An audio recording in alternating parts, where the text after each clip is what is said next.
Hello అండి. Welcome to Lakshmi వలోలాస్ kitchen. నేను మీ లక్ష్మి. ఈరోజు వీడియోలో గోదావరి జిల్లా స్పెషల్ రెసిపీ చేసి చూపించబోతున్నానండి. అదేంటంటే బెల్లం కొబ్బరి రొట్ట. మా సైడ్ అయితే ఈ బెల్లం కొబ్బరి రొట్టెని చాలా ఎక్కువగా చేస్తారండి. అలాగే తాటి రొట్ట, ఇంకా మినప రొట్ట ఇవన్నీ కూడా చాలా బాగా చేస్తారు అండ్ చాలా బాగుంటాయి అన్నమాట. మరి ఈరోజైతే ఈ వీడియోలో మీకు బెల్లం కొబ్బరి రొట్టెని చేసి చూపించబోతున్నానండి. ఈ కొబ్బరి రొట్టెని ఎలా చేయాలో చూసే ముందుగా వీడియోకి లైక్ చేయడం అయితే మర్చిపోకండి. సో స్టార్ట్ చేసేద్దాం. ఇప్పుడు స్టవ్ ఆన్ చేసి ప్యాన్ పెట్టుకొని 1.5 కప్పు బియ్యపు రవ్వ వేసుకోవాలండి. ఇది ఇంట్లో చేసుకున్నది అయితే ఇంకా చాలా బాగుంటుంది, లేదంటే మనకి బయట మార్కెట్లో కూడా దొరుకుతుందండి. నేనైతే ఈ కప్పుతో 1.5 కప్పు బియ్యపు రవ్వ వేసుకొని లో ఫ్లేమ్లో ఉంచుకొని దోరగా వేయించుకుంటున్నానండి. ఈ బియ్యం రవ్వని ఇంట్లో చేసుకోవాలంటే బియ్యాన్ని బాగా కడిగి ఎండలో ఎండబెట్టుకుని తర్వాత గ్రైండ్ చేసి జల్లించుకుంటే రవ్వ వస్తుందండి. అలా కూడా మనం ప్రిపేర్ చేసుకోవచ్చు అనమాట.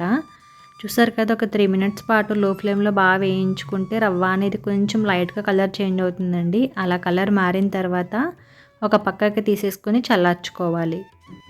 ఇప్పుడు స్టవ్ పై వేరే బౌల్ పెట్టుకుని ఇందులో మనం ఏ కప్పుతో అయితే బియ్యం రవ్వ తీసుకున్నామో అదే కప్పుతో 3 కప్పుల వరకు వాటర్ వేసుకోవాలండి. అంటే 1.5 కప్పు రవ్వ తీసుకున్నాం కాబట్టి 1కి 2 వంతుల చొప్పున 3 కప్పులు నీళ్ళు వేసుకుంటున్నాను. అలాగే బెల్లం తురుము కూడా ఇప్పుడే యాడ్ చేసేసుకోవాలండి. నేను 1.5 కప్పు బియ్యం రవ్వ తీసుకున్నాను కాబట్టి 1.5 కప్పు బెల్లం తురుము కూడా వేసుకుంటున్నాను. ఇంకా తీయగా కావాలి అనుకుంటే కనుక 2 కప్పులు కూడా వేసేసుకోవచ్చు అనమాట. షుగర్ వేసుకునే కన్నా బెల్లంతో చేసుకుంటే చాలా బాగుంటుందండి ఈ రొట్టె. ఒక 1/2 టీ స్పూన్ సాల్ట్ కూడా వేసుకొని మొత్తం అంతా కూడా బెల్లాన్ని బాగా కరిగించేసుకోవాలి వాటర్లో. బెల్లం అంతా కూడా వాటర్లో బాగా కరిగిపోయిన తర్వాత ఇక్కడ కొబ్బరి తురుము వేసుకుంటున్నానండి. నేను మీడియం సైజ్ కొబ్బరికాయ తీసుకుని ఈ విధంగా తురుములాగా గ్రైండ్ చేసేసుకున్నాను మిక్సీ జార్లో. మరీ మెత్తగా కాకుండా కొంచెం పలుకుండేలాగా చేసుకున్నానండి. ఇప్పుడు ఒక 1/2 టీ స్పూన్ ఇలాచీ పౌడర్ కూడా వేసుకుని మొత్తం అంతా కూడా బాగా కలుపుకొని హై ఫ్లేమ్లో ఉంచి వాటర్ని బాగా మరిగించుకోవాలి. మనకి కొబ్బరి తురుము కొంచెం పలుకుగా ఉంటే కనుక తినేటప్పుడు చాలా బాగుంటుందండి. చూసారు కదా, వాటర్ కూడా బాగా మరుగుతుంది. ఇలా మరుగుతున్నప్పుడు మనం మీడియం ఫ్లేమ్లో పెట్టేసుకుని ముందుగా వేయించి ఉంచుకున్న బియ్యపు రవ్వని కొద్ది కొద్దిగా వేసుకుంటూ కలుపుకుంటూ ఉండాలండి, ఆపకుండా. రవ్వ వేసుకునేటప్పుడు కనుక కలపడం ఆపామంటే ఒకే చోట ముద్దలా ఉండిపోతుందండి. అందుకోసం కలుపుకుంటూ ఉండాలి. మొత్తం అంతా వేసిన తర్వాత మనకి ఈ వాటర్ అంతా కూడా ఎగిరిపోయేంత వరకు కలుపుకుంటూనే ఉండాలండి. చూసారు కదా, కాస్త దగ్గర పడుతున్నప్పుడు మూత పెట్టేసుకుని మీడియం ఫ్లేమ్లో ఒక 2 నిమిషాల పాటు ఉడికించుకోవాలి. 2 మినిట్స్ తర్వాత చూస్తే మనకి వాటర్ అంతా కూడా ఎగిరిపోయి మనకి తడి తడిగా ఉంటుంది, అంటే ముద్దలాగా ఉంటుందండి ఇదంతా కూడా. చూసారు కదా, మనకి రవ్వ అయితే కొంచెమే ఉడుకుతుంది, మొత్తం ఉడకదనమాట. ఇలా ఉన్నప్పుడే మనం స్టవ్ ఆఫ్ చేసేసుకోవాలి.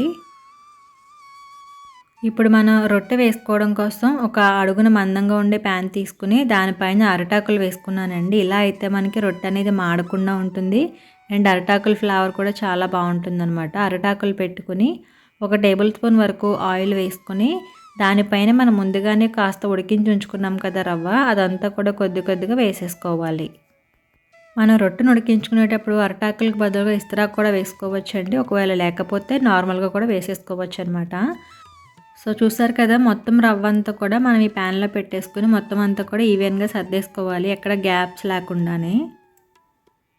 నేను ప్యాన్లో రొట్టె వేసుకునే ముందుగా స్టవ్ అయితే ఆన్ చేయలేదండి. మొత్తం అంతా కూడా వేసేసుకున్న తర్వాత ఇప్పుడు స్టవ్ ఆన్ చేసుకుని లో ఫ్లేమ్లో పెట్టుకున్నాను. తర్వాత ఒక టీ స్పూన్ వరకు ఆయిల్ తీసుకుని రొట్టె చుట్టూ వేసుకుని అలాగే కొంచెం పైన కూడా వేసుకున్నానండి. ఇప్పుడు లో ఫ్లేమ్లో ఉంచేసుకుని మూత పెట్టేసుకుని మనం ఒక 15 మినిట్స్ పాటు ఉడికించుకోవాలి. అండ్ ఈ మూతకి ఏమీ గ్యాప్స్ లేకుండా చూసుకోవాలి, ఏమైనా ఉంటే కనుక క్లోజ్ చేసేసుకోవాలన్నమాట. నేనైతే ఒక 15 నిమిషాల తర్వాత మూత తీసుకొని చూస్తున్నానండి. చూసారు కదా, రొట్టె అనేది ఉడకడం స్టార్ట్ అయిపోయింది అండ్ సైడ్ కూడా ఆయిల్ అంతా కూడా ఎలా కనిపిస్తుందో. ఇలా సగం పాటు ఉడికిన తర్వాత మళ్ళీ మూత పెట్టేసుకొని ఇంకొక 15 నిమిషాలు లో ఫ్లేమ్లో పెట్టి ఉడికించుకోవాలండి. జనరల్గా అయితే పాత రోజుల్లో రొట్టె పైన కూడా అరిటాకులు అవి వేసేసి దానిపైన నిప్పులు వేసేవారండి. సో అలా సరిపోయేది.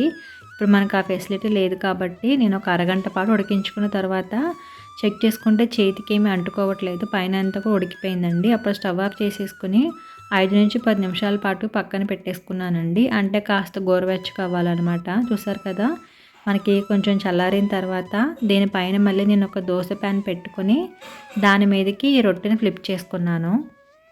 అంటే రెండో వైపు కూడా మనం కాల్చుకోవడం కోసం ఇలా చేస్తున్నాననమాట. లేదు ఒకవైపే సరిపోతుంది అనుకుంటే మీరు అలా తీసేసుకోవచ్చు. కానీ రెండో వైపు కూడా కాలితే బాగుంటుంది కదండీ! అందుకోసం ఈజీగా ఉంటుందని చెప్పి దోస పెనం మీదకి ఫ్లిప్ చేసుకున్నాను. ఇప్పుడు దీన్ని కూడా స్టవ్ ఆన్ చేసి లో ఫ్లేమ్‌లో పెట్టుకొని చుట్టూ ఒక టీ స్పూన్ వరకు ఆయిల్ వేసుకోవాలండి. మళ్ళీ మూత పెట్టేసి ఒక 5 నిమిషాల పాటు ఉంచుకుంటే సరిపోతుందండి. ఆల్రెడీ ఉడికిపోయింది కాబట్టి. 5 నిమిషాల తర్వాత నేను మూత తీసుకొని చూసారు కదా, ఆవిరి కూడా బాగా వచ్చింది. మనకి జస్ట్ అది కలర్ రావడం కోసం బాగా క్రిస్పీగా ఉంటుంది. అందుకోసం పెట్టాను. మొత్తం అయితే ఉడికిపోయిందండి. ఇప్పుడు స్టవ్ ఆఫ్ చేసేసుకుని ఇది కూడా చల్లారేంత వరకు పక్కన పెట్టేసుకోవాలన్నమాట. ఒక అరగంట పాటు అలా వదిలేస్తే పూర్తిగా చల్లారిపోతుందండి. తర్వాత ఒక ప్లేట్ పెట్టుకొని మనం వేరే వైపు ఫ్లిప్ చేసుకొని చూస్తే రెండో వైపు కూడా ఎలా కాలింది అనేది మనకి క్లియర్గా కనిపిస్తుంది. చూసారు కదా ఎంత బాగా కాలిందో. సో రెండో వైపు కూడా ఇలానే ఈజీగా మనం కాల్చుకుంటే మనకి రొట్టె అనేది చాలా బాగుంటుందండి. అండ్ అరిటాకుల్లో వేసాను కాబట్టి ఆ ఫ్లేవర్ కూడా తెలుస్తూ చాలా కమ్మగా అనిపించింది.